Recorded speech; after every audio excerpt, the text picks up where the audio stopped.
Hi, and welcome to Module 13 of Lecture 2. In this module, will be a problem session module to finish up Lecture 2, and we're going to discuss a few sample problems to hopefully increase the degree to which you feel comfortable with the material. I'm going to start, though, by drawing out something that I talked through verbally during the lecture, but it might help to see graphically more. So I'm going to start by trying to draw, here's an axis. That's supposed to be a straight line, and there's a 0. I'm going to try to draw a normal distribution. That's not a great normal distribution, but close enough. Should go to 0. So this is a normal distribution. Now, all the stuff we were doing so far is assuming that you have some statistic, like a coefficient in a regression, or a test statistic for any of the hypothesis tests that we talked about. And we're assuming for those things that it comes from a population comes from a certain distribution that we can describe, be it a normal distribution or a t-distribution or a chi-squared distribution. For the 3 examples we've done so far, this is a normal. The t would have a lower center and a higher tails. And the chi-squared goes from 0 to infinity. It looks a little different. Anyway, the point is, in all cases, your test statistic or your coefficients are described by some distribution that we can define with a null hypothesis that says the mean of the distribution is 0. So there's no relationship between the independent and dependent variables or between the two groups or whatever. In other words, your test statistic in the null hypothesis is assumed to be 0. That's the thing we're trying to test. Now, how does this all work together like that? Well, for normal, at least, we know that if we take the plus or minus 1 standard deviation, that's supposed to be a straight line, plus or minus 1 standard deviation around this region over here, in the blue shaded region, contains 68% likelihood in the distribution. What does that mean? That means that if that were the truth, if my statistics really came from this distribution that had a mean of 0, and I were to draw a sample at random from the population, and I were to calculate a statistic on that sample, I have a 68% chance of drawing a statistic in this blue shaded region, given that the truth was that the mean was 0. That's what that means. Now we can change the color and look at minus 2 standard deviations, plus or minus 2 standard deviations, and we can draw the red shaded region here. And that red shaded region contains 95% approximately of all the area under the curve, and so all the probability in this distribution, which means if the truth is represented by this distribution, and I were to draw a sample at random, there'd be a 95% chance that the sample I drew was in that red shaded region. That the statistic that I drew, that was calculated from the sample that I drew, ended up in that red shaded region. If it doesn't, let's pick a different color. Let's say a good color, purple. If it's not in that region, so if it exists either in this region out here, out to forever, to infinity, or this region out here, out to infinity, over here is 2.5% of the probability, and over here is 2.5% of the probability, so they total up to 5, and 95 plus 5 is 1, so you must be somewhere. All probabilities add to 1, as usual. And that's the worst 2.5s I've ever seen, sorry. I just can't draw very well on this thing yet. Okay. If you were to draw a sample and calculate a statistic, and it occurred further out than here in the purple region, or further out than here in the purple region, there's only a 5% chance that you drew that at random, given that the truth was represented by a mean of 0 in this distribution. So, what we say usually is if you get a value for the test statistic out in these purple regions, there's only a 5% chance that happened by chance, so we can reject the null hypothesis that the truth was represented by a mean of 0 with 95% confidence. And this is a two-tailed test because you can be out here, so you can have a number much greater than expected than 0, over here and have a number much less than you expected at 0. either one rejects the null hypothesis, and you don't know ahead of time where you are. Okay. So what happens if you know which direction you're in? Well, then you want to apply a one-tailed test. And what we do instead there, to pick a different color, we'll use black here. So instead then, you know you're over here on the right, say. Say you assume the research hypothesis is it's going to be a positive relationship. The test statistic should be positive. Well, now I want to put 5% probability all on the same side. So the idea is you look over here and make this 5%.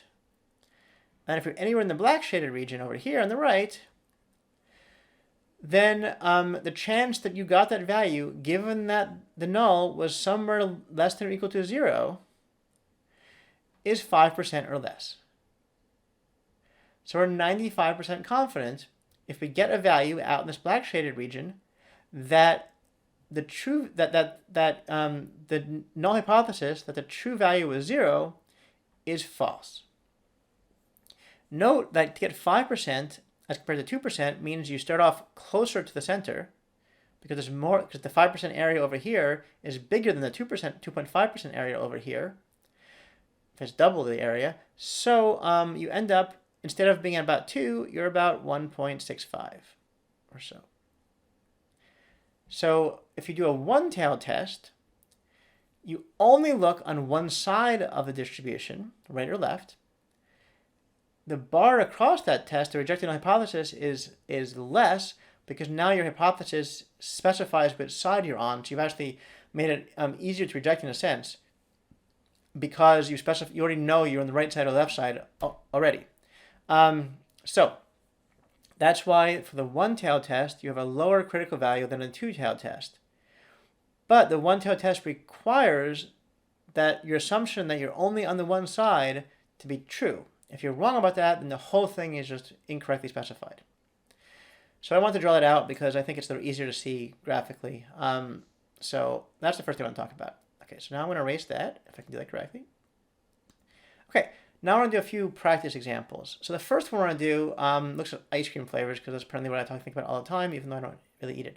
Anyway, so we're going to look at ice cream preferences between juniors and seniors in college. Presumably, once you get up to senior year, you've I don't know, adopted different ice cream flavors. I have no idea what the theory is here. We're looking at association only. So, and we're going to look at chocolate and vanilla. Okay, and let's assume this particular population, we sample 10 people. And let's assume the data look like this. 2, 4, and 3, 1. So as you get older and you go further on in college, you decide that you move to chocolate. From vanilla. So let's start there. So what does this mean? How do we do this? How do we figure out if this example, this fake data we just made up, represent a real association between year in college and ice cream preference? Tightly constrained to 2. Okay, so what do we do? Well, going back to what we talked about in the modules on the chi-squared test, first we look at the row and column marginals. So we add up each thing in each row and each thing in each column. And we check to see if the total number is the same in both directions, and 5 plus 5 is 10, and 6 plus 4 is 10, so we're good. That's great. Okay, so here's a row marginals. Now we must calculate an expected table, the table we would have expected to have seen had there been no relationship between ice cream and year in college. So what do we get there? Well, we multiply the row and marginal on the top and get 30, and we divide it by the total, which is 10. And we do the same thing over here. We get 5 times 4 is 20 over 10. And this is 3. I just write it here. This is 2. Then we do it again. We get 30 down here as well. And we get 20 down here as well. So we have 3, 2, 3, 2. The reason these are the same is because we have the same number of people who like chocolate and vanilla when you pool everyone. And the same number of people, in each case. So these are the same in both cases. But we have more juniors in the sample than seniors. So we have 6 total juniors and only 4 total seniors. If these had been a 6, these would both be 3 as well. So now we want to figure out our chi-squared. So we're going to, for each cell, we're going to subtract one from the other and square it. So we're going to subtract the truth, truth minus the expected. We square that and divide by the expected. And we do that again and again. So now we do 3 minus 2 squared divided by the expected is 2. And we do this over here again, and we say the truth was 4, and we got expected 3 squared divided by 3. And then over here, the truth was 1 minus 2 is expected squared divided by 2. This is 1 squared, which is 1 over 3, negative 1 squared, which is 1 over 3. So it's 1/3, 1/3, 1/2, and 1/2. We add them all up, and we get 1 2/3. So 1/2, 1/2 is 1. 1/3, 1/3 is 2/3. 1 2/3 is our chi-squared. That's our measure of the likelihood of sort of association. Sorry. Now we would look at a chi-square distribution, which I'm not going to try to draw appropriately, but something like this from 0 on, and our value is down here, and the 95% level is about here. If you looked at the table before, it's 3.84. Yep, I'm checking that out. 3.84 is the critical value.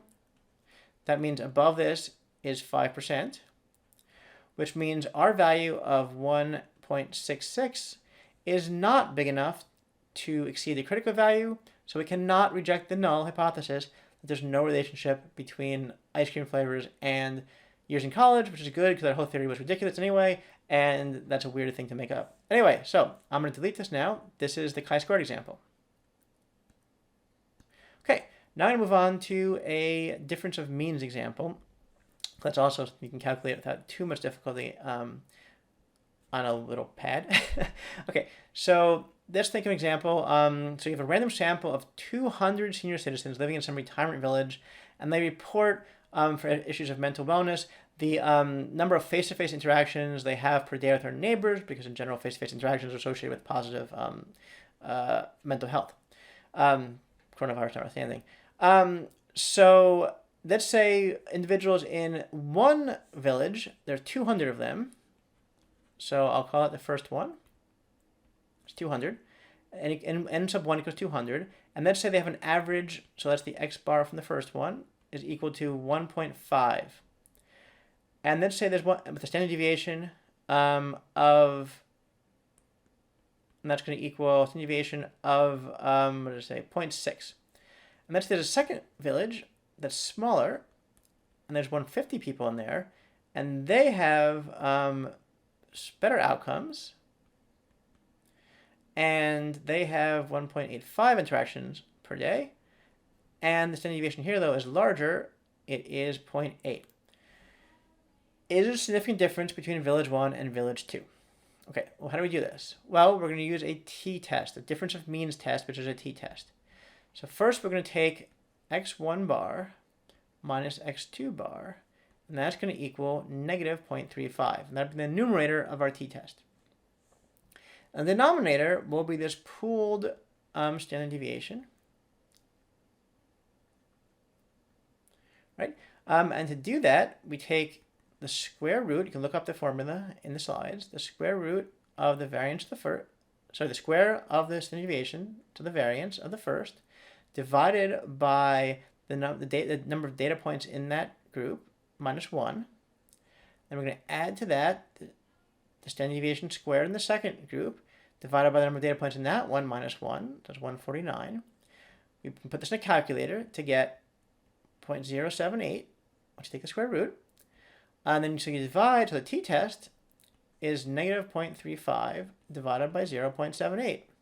And that thing equals, I pre-calculated this because otherwise I could not do this on the fly while writing on a pad, 4.48. Is that significant? Well, we have over 100 data points. The critical value for a t-test or normal distribution for over 100 data points is about 1.96. 4.48 is greater than 1.96.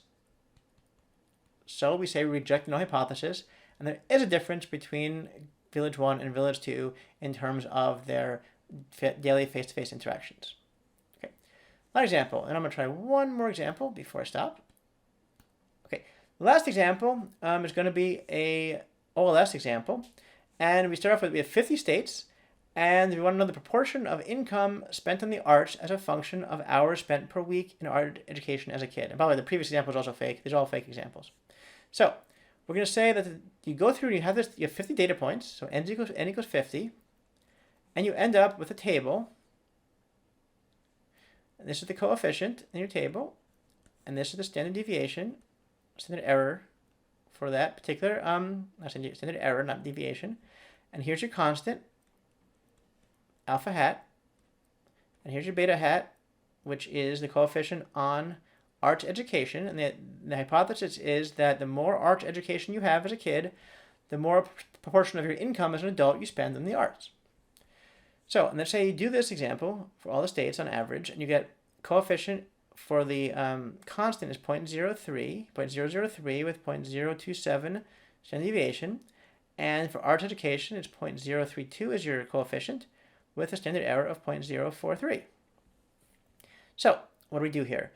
First, what's the null hypothesis? The null hypothesis is that there's no connection between arts education, that says arts education if you can't read that scrawl, and the dependent variable, which is portion of income spent on the arts.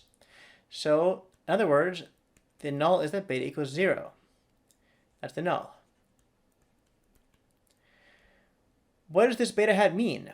Well, this beta hat means that because the regression equation, the predictions look like this, alpha hat plus beta hat x, it means for every 1 unit increase I have in x, I would predict a 0.032 unit increase in y. So for every additional hour of art education I spent per week as a child, I expect to spend 0.032 more proportion of my income as an adult on the arts. That's what that means. Is this significant? Is that difference significant? Well, the t statistic here is the coefficient divided by the standard error, which in this case is 0.744. To find that it's significant, we need to write the critical value. The critical value for 48 degrees of freedom, which is n minus k. K here is 2, the number of parameters. N is 50, the number of data points. So for 48 degrees of freedom, you have a critical value, if you look in the table, of 2.011. Now, 0.744 is less than 2.011, so you failed to reject the null hypothesis. There's a difference that arts education, increasing arts education leads to additional money spent on the arts as an adult. So you can't, in other words, you can't reject the null hypothesis that beta is actually 0. That said, we can still, even though the hypothesis test didn't work out, we can still make a prediction. We can ask ourselves, what would happen if, how much money, what proportion of your income would you spend on the arts if you had 1 hour per week of arts education as a kid? You'd plug in the numbers here, so you have a prediction equals 0.003 plus 0.032 times 1, and that would equal 0.035. That proportion. If I were to increase 1, I would increase the proportion of arts education I spent as a kid. I would increase the expected proportion, the predicted proportion of my income I spent in the arts as an adult.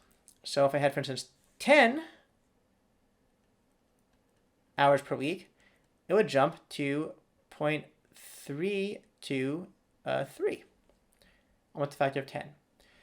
So much higher proportion of my income. Anyway, that's this example. I'll stop here. There's some more examples you can see on the problem set on the website for this, but that completes lecture 2, and I'll see you in lecture 3. Thank you very much.